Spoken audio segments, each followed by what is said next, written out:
All right, it's that time again. Another year's gone by. It's bloody incredible, but yeah, man, time is flying by. It almost feels like it's accelerating. I've touched on this in the past. I don't really understand how another year's gone by, but it has. And here we are. Here I am, trying to summarize, trying to review another year. It's freaking incredible. You know, I feel like it should be March, not the end of the year. That's how it feels. I don't know how, but time seems to be accelerating. It seems to be getting quicker and quicker. I don't know if that's a function of just me getting older or if it's me just having more responsibility in life. But I don't know. So here we are. This whole process is something that I don't particularly enjoy. I don't think anybody enjoys to have, we at work called a debrief, to review the past. But if you've never done this, I really encourage you to do this. If you don't keep a journal of any sort, I encourage you to keep a journal, because our minds are tricksters. We are not really good at memorizing certain things.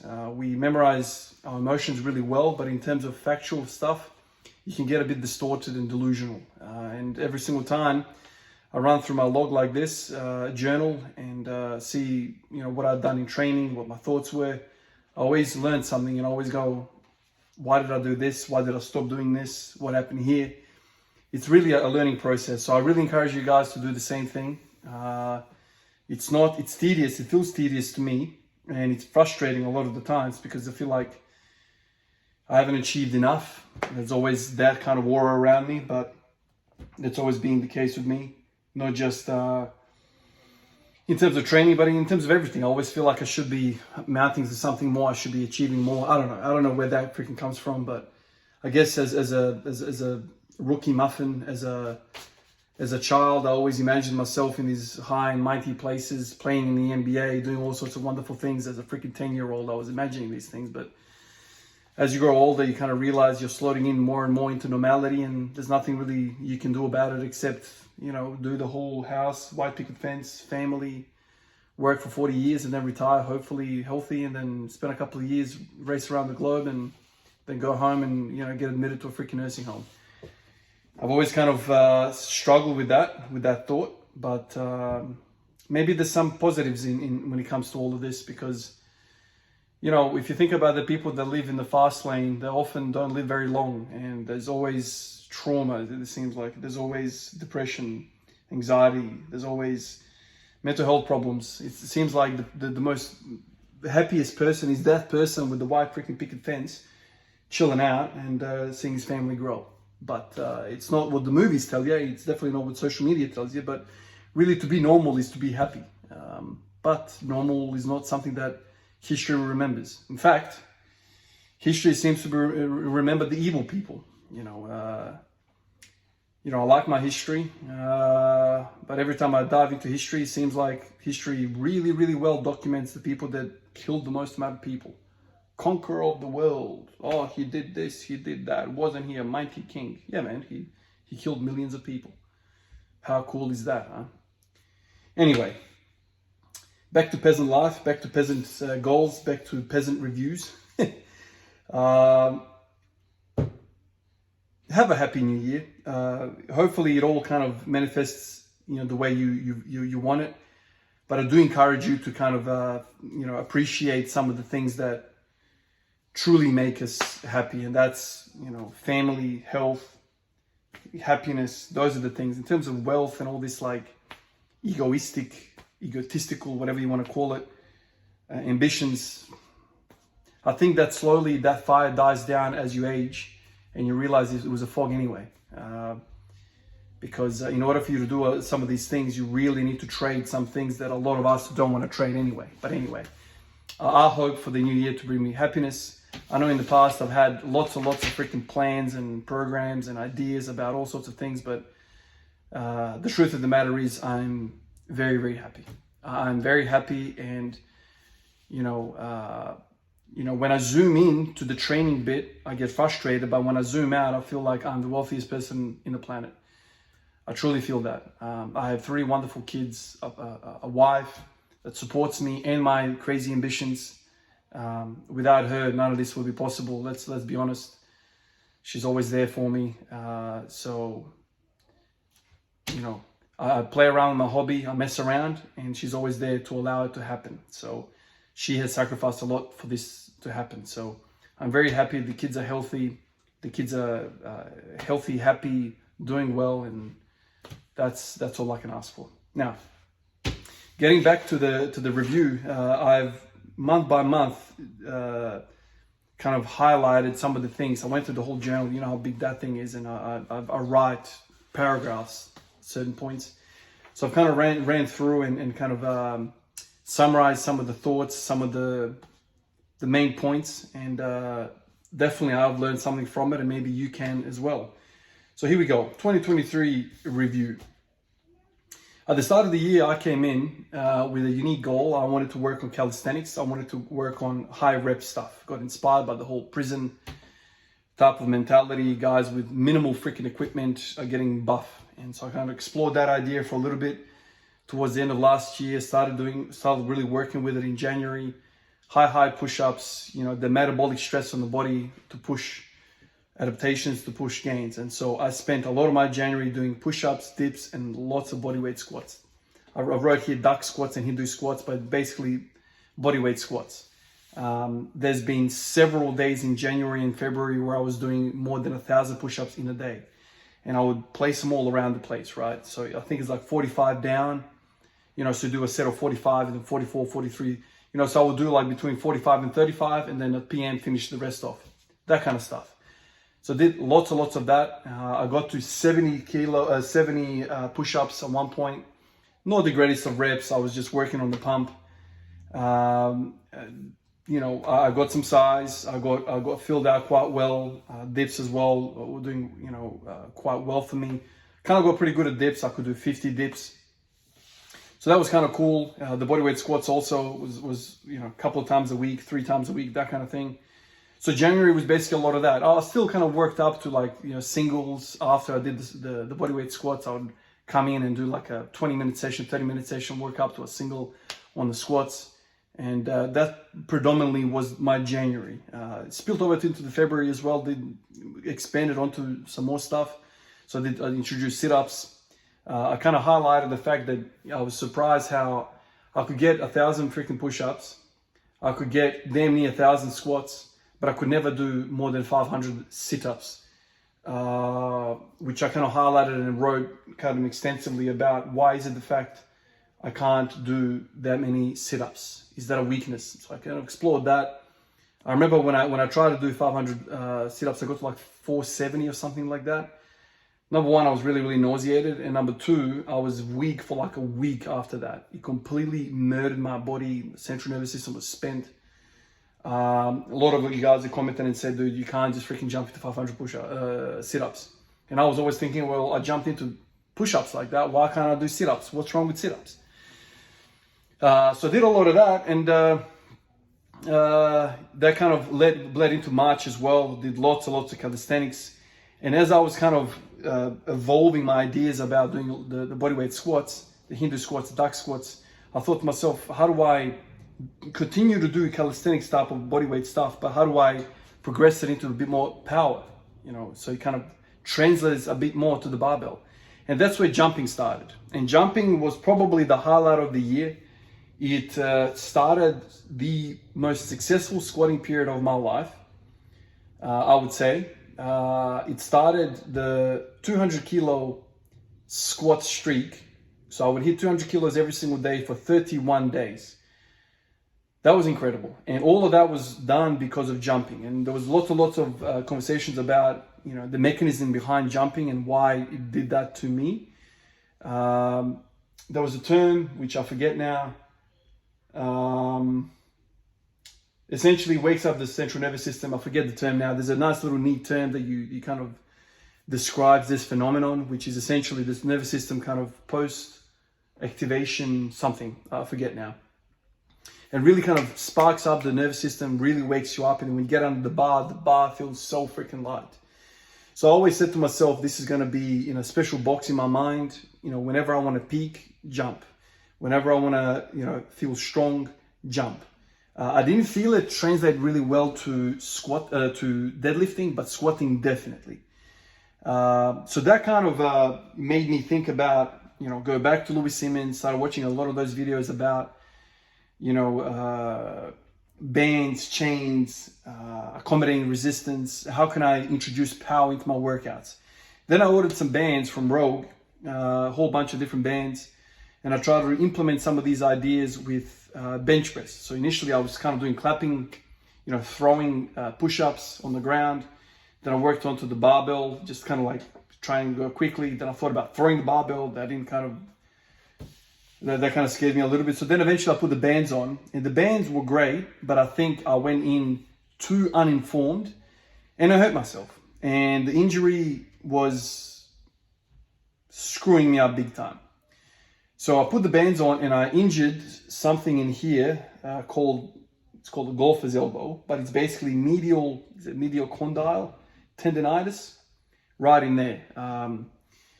So that plagued me for, I want to say, 6 months, good 6 months, if not 7 months. And it made it very, very difficult to do any pushing. I still tried to bench and do all sorts of different things. But ultimately, after a few weeks of that pain, I stopped doing push-ups, I stopped doing dips, and I transitioned into something else. I started binge watching again Louis Simmons and the West Side Boys, and I wanted to learn more about the accommodating resistance, how I screwed myself up. I thought I could work it out if I just watched a lot of that. And so then in April and May, I started getting to safety squat bar work. Before that, I wrote here, I did some splits as well, split training, but that didn't really take off until maybe like May, June. So I bought my split machine, was doing a lot of that, basically every day. Then I worked out every day. It was not good. It was making my hips feel a little bit funny. And then hip pain started kind of kick my ass again around this time. But it felt good when I was doing box squats, and it felt good when I was doing the SSB. So then I ordered an SSB, and then June, July, August was basically spent doing something that I've never really done, which is crazy amounts of variation thanks to Westside, thanks to Conjugate. And so I would basically try to do a different variation of a squat every single time I'd come in. It's 3 or 4 different box heights, free safety squat, normal back squat, normal front squat, normal bar onto a box. I did all sorts of different things. And then I introduced also good mornings. And so May, June, July was heavily in variation. And surprise, surprise, August is littered with PRs. And this is something that stands out on this freaking piece of paper like a sore thumb. It really, really stands out. So there's 4 PRs that are pinned in here. So safety squat bar, just a normal safety squat, normal freestanding squat with the SSB. I got 210 kilo PR. So this is 2.5 kilos away from my regular bar PR. So this is very, very close. And a lot of people say you should be kind of 10% weaker with the SSB. So technically speaking, around this time I should have been able to squat 220 on the free, but I never did it. Never felt confident. Never felt like I was going to do that. The good mornings, I worked up to 135 kilos for a set of 10 on. That was also a PR. There was a few other PRs along the way there, but 135 was kind of the end of that. Also in August, I hit a front squat of 185 kilo. That was the best free squat, normal bar squat that I've done. 185. The previous year I had 182.5, so I added 2.5 kilos onto my front squat. So that was 8 months into the new year, so August. And then also while I was messing around with the SSB, I also tried a Hatfield squat, and I got 240 kilos for 3 there. I probably could have had some more there. I was green. I wasn't sure what the hell was going on. I felt super strong with the Hatfield squat. So after spending a few months doing variation, I was able to hit a whole bunch of PRs. Variation, Louis Simmons, Conjugate, lots of variation, boom. August is littered with PRs. In September, I continued on with box squats, continued on working with all that stuff. I introduced some bike rides. There was a period there where I was bike riding almost every single day. I wanted to move away from the Conjugate because I felt like every single day that I was coming in, I was going to war. And frankly, I was a little bit tired of working that hard. And so I thought, why don't I step away a little bit, still continue to do box squats, but not so much fighting all the time. And so that's when I introduced the bike rides. It was kind of like a deload for me. And I wrote about it in the thing as well. Like I think I got sick around that period as well. So I thought, oftentimes with me, every time I get sick, I feel like there's an urge with me to kind of breathe hard and to breathe deeply. And so bike riding was that thing. And I spent, I want to say 2, 3, maybe 4 weeks of bike riding, stationary. I did some real bike riding around the place here. So that kind of was September. And then in October, start of October, of course, my son was born. Andre was born on 2nd of October. And for whatever reason, like with my previous kids, every single time that happens, I kind of get a little bit, I don't know, motivated to do bench press. I've spoken about this at length, how bench press is not just a fun thing for me. I don't know, like you're laying down, for God's sake. And when I lay down, I might as well fall asleep. I'm one of those guys that can fall asleep like this. Maybe, it's a typical shift worker, constant freaking chronically fatigued. You can always fall asleep. So, but for whatever reason, every time I have kids, and my son was born on the 2nd of October, I was like, I want to get back to this bench pressing. I want to work this out. I'm going to be tired. I'm going to be exhausted. So I'm not going to be strong in the next month or so. So let's work on some of the things that are pissing me off. And this thing started pissing me off. And then as I was kind of working through that, benching really lightly, working with 10 reps. So I think I started with 70 kilos. I was doing sets of 10, repping it out. I found out that was kind of making my elbow feel a little bit better. And then, I started kind of searching on the web, on the forums, Reddit, for answers for golfers and tennis elbow. And then soon after that, I kind of bumped into the whole community of arm wrestling. And it made sense that these dudes who spend basically their entire sport is about developing a freaking strong forearm. And I was like, okay, let me go in there. Let me try working some of these things. And so I started working with the pronation, the supination, the flexion, like this way, axe this way, axe this way. Started doing a bit of bicep curls, all sorts of things like this. And I started feeling better and better in the elbow. So much so that I started feeling so well that I was feeling so happy to freaking start benching. I started dropping the reps from 10 to 5, spent a week or 2 there. Then I got into triples and doubles. And then I started thinking, Jesus, I'm getting really, really good with these freaking doubles. Started doing doubles with 132, 135. And I thought, Jesus, maybe I've got 142 and a half in me. And so the previous PR for the last 3 years has been 140 kilos, 3 plates.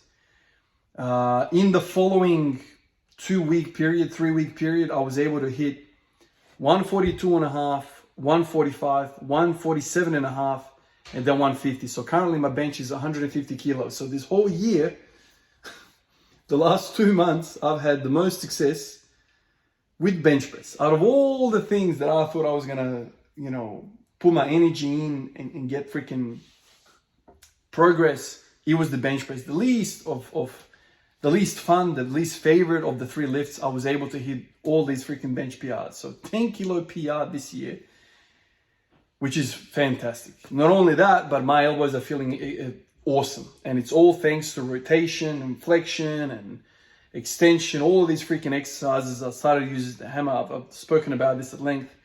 Pick yourself up a little sledgehammer. And I kind of progressed to axe, and then I progressed to belts, working the pronation, and my elbows are feeling mint. I sometimes get a little bit of niggling when I'm handling too heavy of a weight, but all I do is overdose a little bit more on the pronation, the supination, and the flexion. All of a sudden, whatever happens, and I start to feel good again. And then in November and December, as you guys know, recently, I started doing power cleans.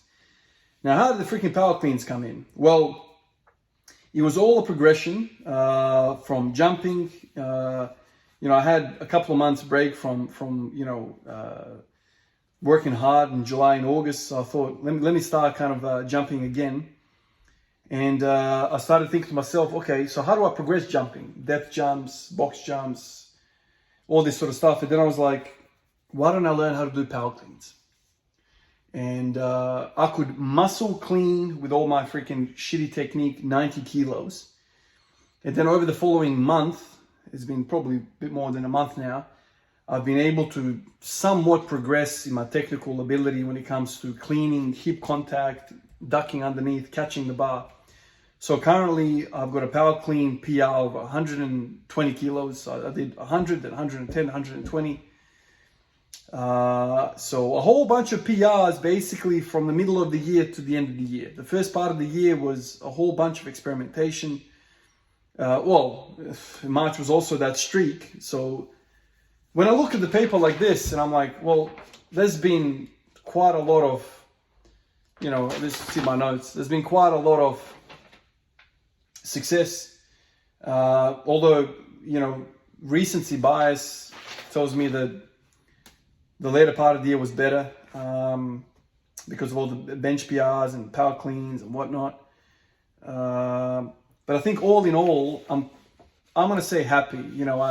If I go back into the journal, if I go way back into the journal at the start of the year, where are we?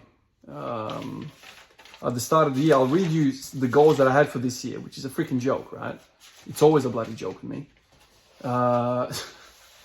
So I wrote here, where the hell did I write it?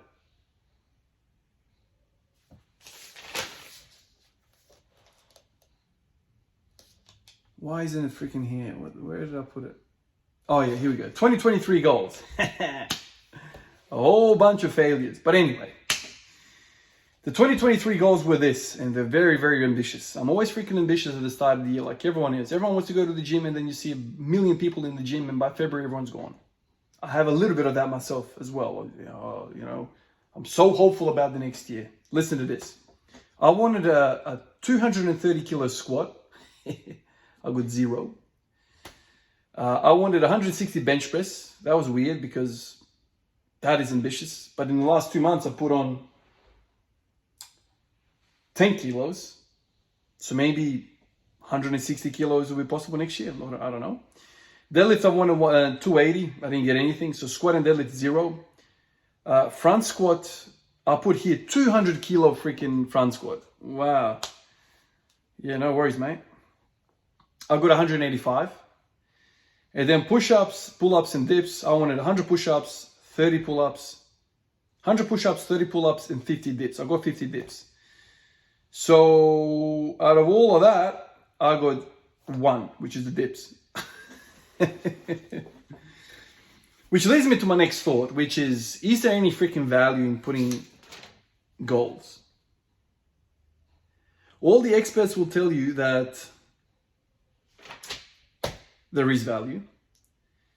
I can tell you from my last 4 years, even more, probably last 5, 6, 7 years, I've rarely met a goal when it comes to training. Rarely.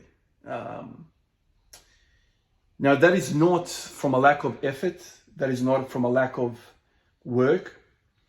But when I first started this freaking channel, when I first started this journey, I wanted a 300 kilo squat.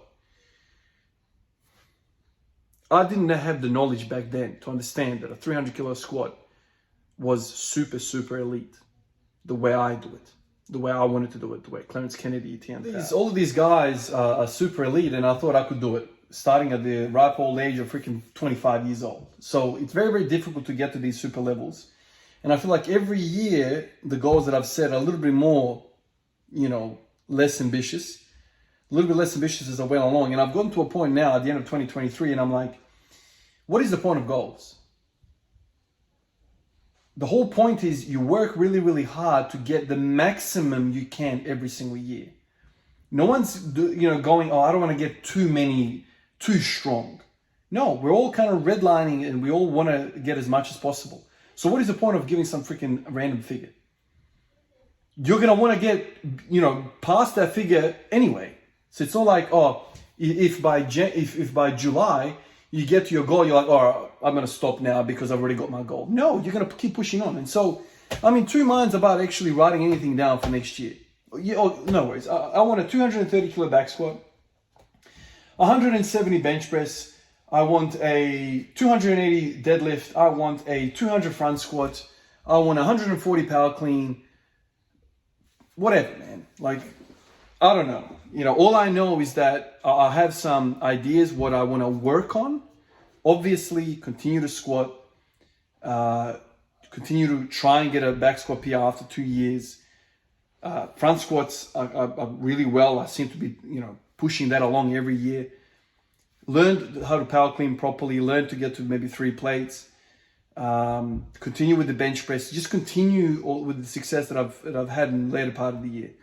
And that's it. And just get to work every single day. You have a wealth of experience, of documented data that you can call upon, and go from there. But from what I can see, the year hasn't been a complete freaking waste of time. The training has been okay. I haven't got a lot of results that I aimed for at the start of the year, but I got some other stuff which I didn't even know existed. Like, I never knew I was going to get a safety squat bar. I never knew I was going to do good mornings. I never knew I was going to do Hatfield squats. I never knew I was going to do power cleans. I never really knew, even though I wrote it down, that I was going to get really hot about bench pressing. At the start of the year, we didn't really know that we were going to have another kid. So we've got 3 kids this year, right? That's probably the biggest freaking PR. But anyway, we're talking about training. So life changes, your knowledge changes, your expectations change constantly. What I am right now, I won't be in 6 months' time. I might learn something really new. Who knows? I don't want to put the weight of expectations on myself because I don't know what I'm going to learn around the corner. I might pass through that door and I'm like, God damn, there's something else going on here. Boom. And I know I have a tendency to bounce around like freaking fly off the wall, flying everywhere, wherever the wind takes me. But I don't want to be rigid, and I don't want to be, suffocating that very thing which makes it fun for me, which is being spontaneous and being reactive to whatever I learn. Because that's childlike behavior, and that is the essence which keeps this thing going. I need to find a balance in that, obviously. I need to stick with some things to actually get somewhere. But all in all, I'm gonna work hard as well next year. How long the squat every day going? I don't know. I don't know any of these things. I kind of half expected that when my 3rd child was born that I was gonna end it there because it's hard, but we made it work. I still found 30 minutes every day to kind of work out, sometimes even 3 hours. So we've kind of worked it out well as a unit, as a family. I'm happy, they're happy, everyone's happy.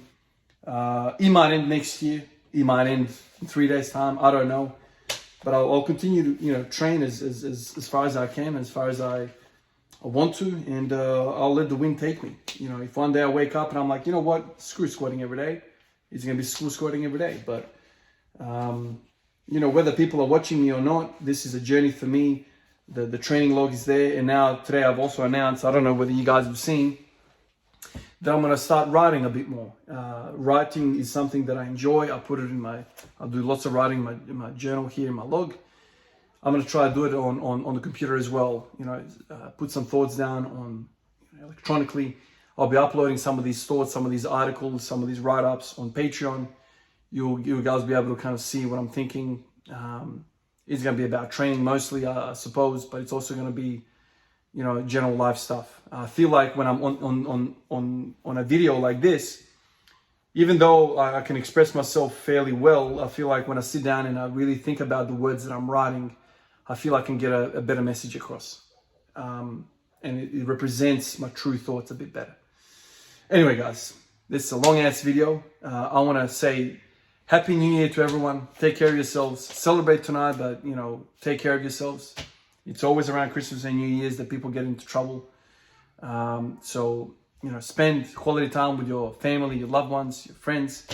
And let's all have a happy New Year. Appreciate you guys. I'll catch you in the next one. Peace out.